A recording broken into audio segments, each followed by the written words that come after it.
कोटा बूंदी में पर्यटन विकास को नई रफ्तार देने की दिशा में एक बड़ा कदम उठाया गया है। कोटा के ऐतिहासिक चंबल गार्डन का 80 करोड़ रुपए की लागत से पुनर्विकास किया जाएगा।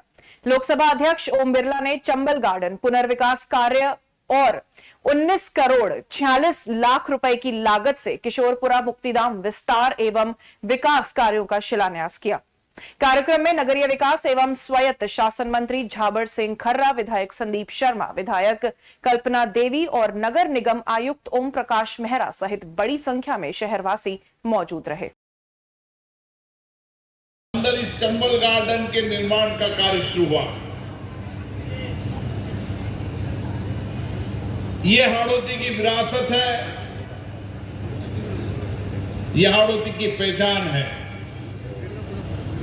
लेकिन 50 साल के इस कार्यकाल में चंबल गार्डन की विरासत को आधुनिकता बनाने की आवश्यकता है।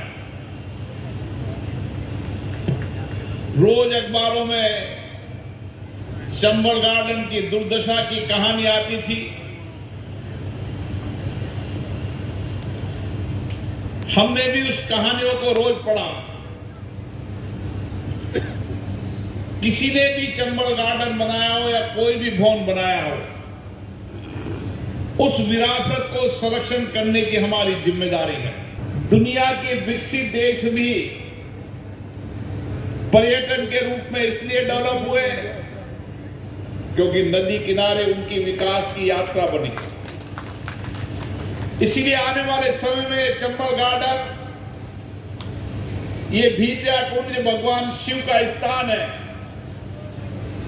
जहां भगवान शिव की आध्यात्मिक ऊर्जा मिलती है। एक तरफ चंबल मां का वरदान, दूसरी तरफ भगवान शिव का आराध्य शक्ति निश्चित रूप से विकास के नए आयाम को खड़ा करेगी। कोटा के प्रमुख पर्यटन स्थलों में शामिल चंबल गार्डन अब नए स्वरूप में नजर आएगा। लोकसभा अध्यक्ष ओम बिरला की पहल पर तैयार की गई इस परियोजना में प्राकृतिक सुंदरता को संरक्षित रखते हुए आधुनिक सुविधाओं का विकास किया जाएगा। पाथवे, जॉगिंग ट्रैक, भव्य सिंह द्वार, टॉय ट्रेन, चंबल नदी laser show, kids play zone, gazebo सहित कई आकर्षण विकसित किए जाएंगे। पुनर्विकास के चंबल गार्डन स्थानीय नागरिकों के साथ देश विदेश से आने वाले पर्यटकों के लिए भी बड़ा आकर्षण केंद्र बनेगा। लोकसभा अध्यक्ष ओम बिरला ने कहा कि कोटा अब पर्यटन और कनेक्टिविटी के क्षेत्र में देश के प्रमुख शहरों में शामिल होने की दिशा में आगे बढ़ रहा है। सड़क, रेल और हवाई कनेक्टिविटी को उन्होंने पर्यटन विकास का बड़ा माध्यम बताया। उन्होंने कहा कि चंबल गार्डन जैसे ऐतिहासिक स्थल के साथ विकास से हाड़ौती ही नहीं बल्कि देश विदेश के पर्यटक भी आकर्षित होंगे।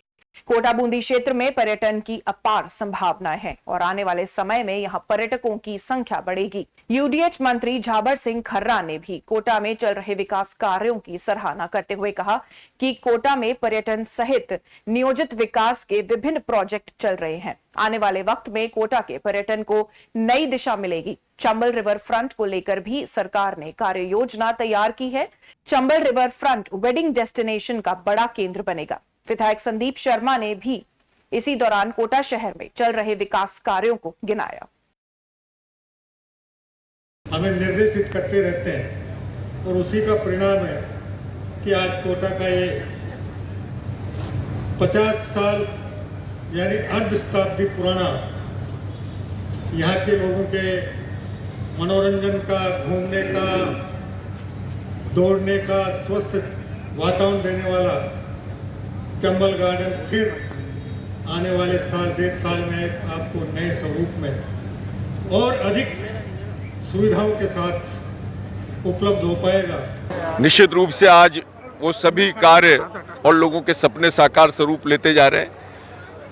हमारी सोच है कि कोटा के सभी पार्क हरे भरे व्यवस्थित स्मार्ट पार्क हों, लोगों को कोई परेशानी सड़कों नालियों के विषय में ना आए और जो भव्यता कोटा शहर की वो देखना चाहते हैं, चाहे वो चंबल गार्डन, भीतरिया कुंड, उनके घर के सामने के पार्क, वैदिक पार्क, विकलांग पार्क, संविधान पार्क, इसके अलावा जो प्रमुख आवागमन के साधन हैं, रोडें हैं, चाहे वो विकास पथ हो, अथवा जवाहर नगर से शुरू होकर MBS रोड पर मिलने वाला, इसके बाद कोटा का एक स्वरूप निखर कर आएगा।